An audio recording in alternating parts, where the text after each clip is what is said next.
The deadly virtue of manly violence. We are waist deep in an ocean of innocent blood, ruled by pathological liars and narcissistic sociopaths with nuclear weapons.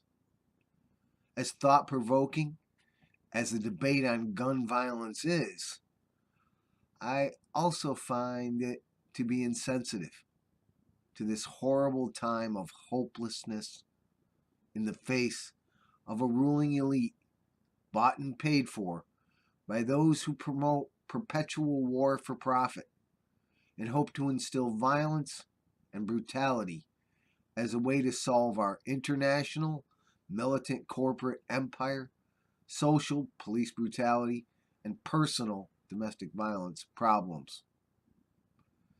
It is not civilized to allow unlimited access to deadly automatic weapons to be bought by those petty enough to have a macho love of weaponry.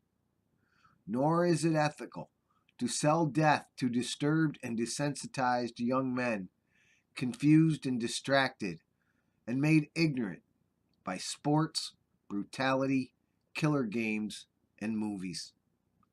This love of mechanized warfare at home and abroad is the root cause of this mentally ill inhumanity.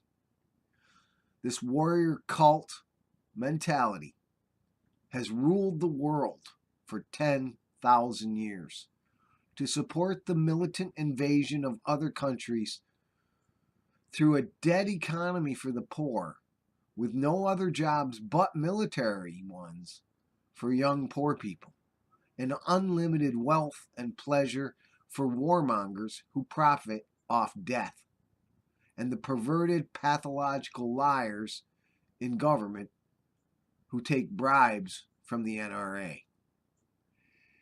In view of the lies and false news and slaughter of the innocent, the value of security and using deadly weapons and violence for personal protection of your possessions is not an equivalent.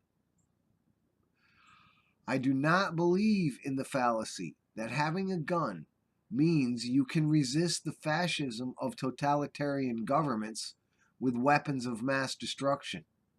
This is madness. You have the right to question things in an intellectual discussion, but this issue is soaked in blood, and so is beyond intellectual debate. It is about being a human being and what that means in a civilized world. To be civilized is not to use violence as a lauded manly virtue, but is instead the imperative to create a progressive society that gets better every generation, not a bloodbath every day.